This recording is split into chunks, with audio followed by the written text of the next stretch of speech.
Anak-anak yang dilahirkan dari pernikahan campuran ini, pernikahan campuran iman ini ya saudaraku, yang satu anak Tuhan, yang satunya bukan, ini yang pasangan yang tidak percaya ini dikuduskan dalam pengertian keturunannya itu adalah keturunan yang diberkati Tuhan. Paham ya saudaraku ya? Jadi bukan berarti orangnya. Jadi kalau ada istri percaya Tuhan, sungguh-sungguh sama Tuhan, bukan berarti otomatis suaminya ikut selamat. Tidak.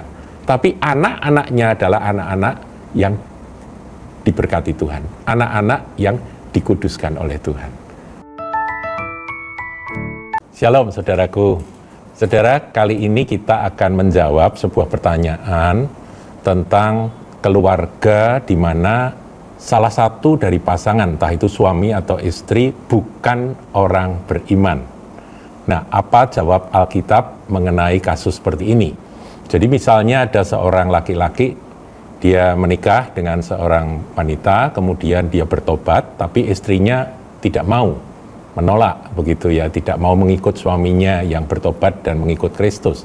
Nah, dengan demikian kan pasangan ini menjadi pasangan yang tidak seimbang. Suaminya Kristen, istrinya bukan orang percaya. Atau sebaliknya. Nah, kalau ada kasus seperti ini, bagaimana jawab dari firman Tuhan? Saudara, saya akan ambil firman yang menjawab akan hal tersebut. Ini adalah tulisan Rasul Paulus kepada jemaat Korintus. Jadi rupa-rupanya pada masa itu di Korintus ada case-case semacam ini. 1 Korintus 7, itu tentang perkawinan, saudaraku ya, ayatnya yang ke-12. Saya bacakan. Kepada orang-orang lain, aku bukan Tuhan, kata Paulus. Katakan, kalau ada seorang saudara beristrikan seorang yang tidak beriman, dan perempuan itu mau hidup bersama-sama dengan dia. Nah, ini penting, saudaraku, kalimat perempuan itu mau hidup bersama-sama dengan dia, janganlah saudara itu menceraikan dia. Ayat 13.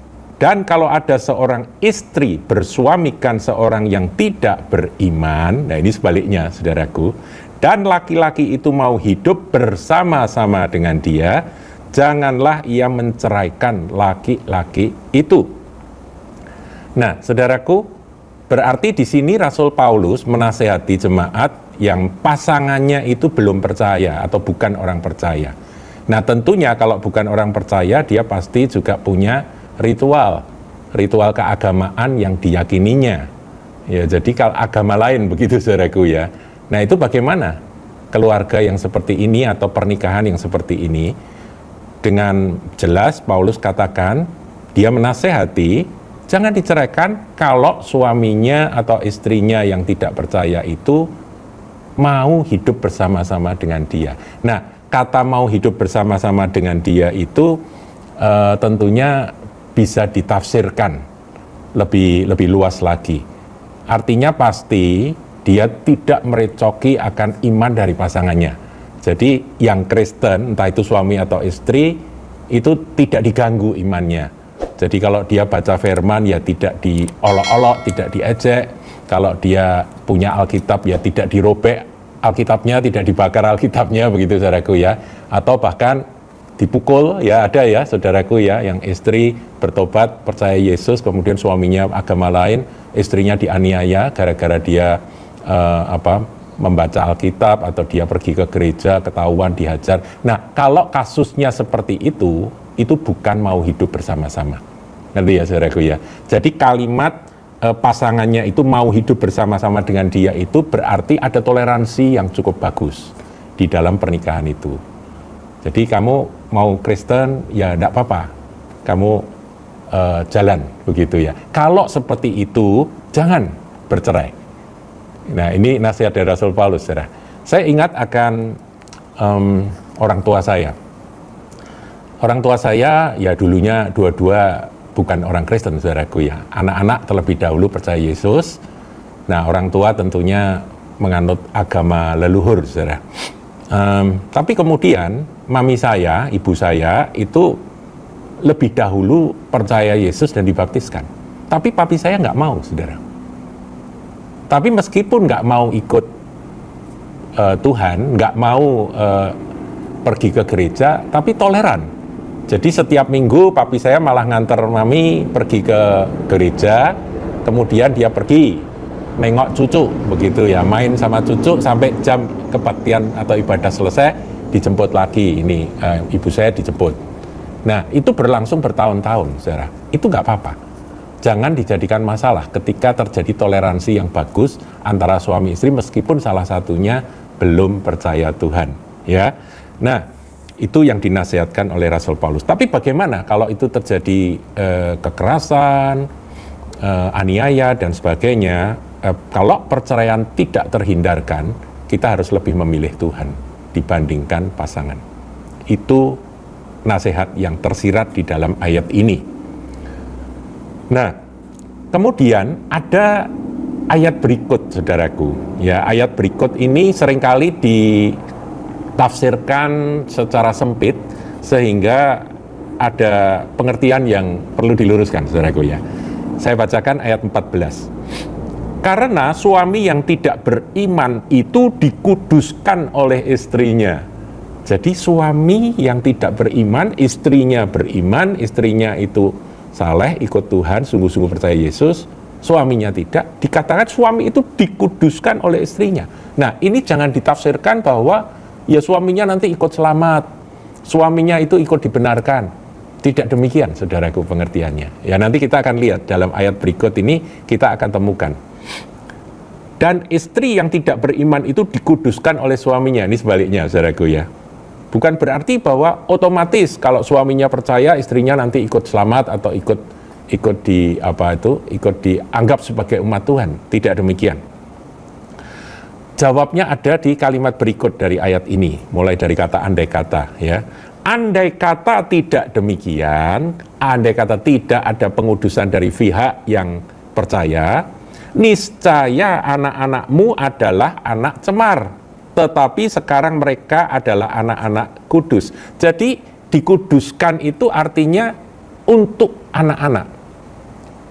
Anak-anak yang dilahirkan dari pernikahan campuran ini, pernikahan campuran iman ini ya saudaraku, yang satu anak Tuhan, yang satunya bukan. Ini yang pasangan yang tidak percaya ini dikuduskan dalam pengertian keturunannya itu adalah keturunan yang diberkati Tuhan. Paham ya saudaraku ya? Jadi bukan berarti orangnya. Jadi kalau ada istri percaya Tuhan, sungguh-sungguh sama Tuhan, bukan berarti otomatis suaminya ikut selamat. Tidak. Tapi anak-anaknya adalah anak-anak yang diberkati Tuhan. Anak-anak yang dikuduskan oleh Tuhan. Nah, ini yang perlu kita pahami saudaraku ya. Ya, kemudian ayat berikut, ayat 15. Tetapi kalau orang yang tidak beriman itu mau bercerai, jadi dia muak terhadap kekristenan, dia nggak bisa terima kalau istri atau suaminya, jadi pasangannya itu ikut Yesus, dia tidak bisa terima, biarlah ia bercerai. Jadi bercerai itu bukan sesuatu yang bagus, saudara. Rasul Paulus di sini berusaha mempertahankan, tetapi ketika itu menyangkut hal prinsip, ketika pasangan itu menolak Yesus bahkan dengan keras menentang, maka dikatakan biarlah ia bercerai. Dalam hal yang demikian saudara atau saudari tidak terikat.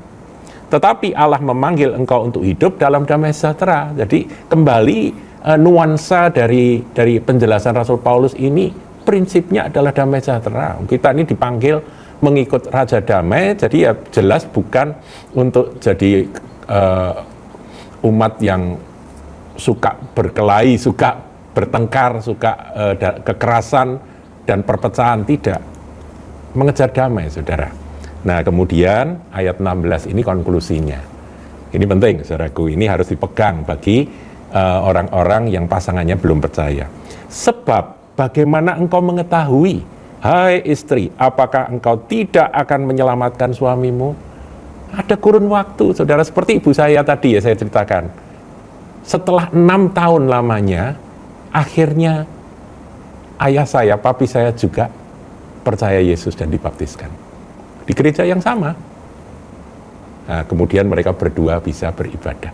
Jadi ada waktu, jangan dijadikan masalah terlalu cepat. Kalau ada pertentangan itu biasa.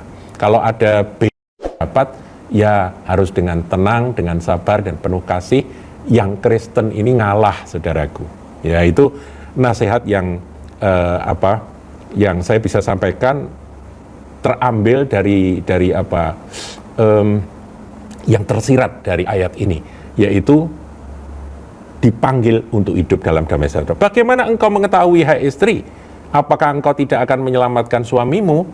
Atau bagaimana engkau mengetahui, hai suami, apakah engkau tidak akan menyelamatkan istrimu? Ya, jadi salah satu diselamatkan, mungkin ada masanya di mana pasangan itu juga dipanggil Tuhan pada waktunya. Demikian penjelasan firman Tuhan tentang pasangan yang beda iman. Tuhan Yesus berkati.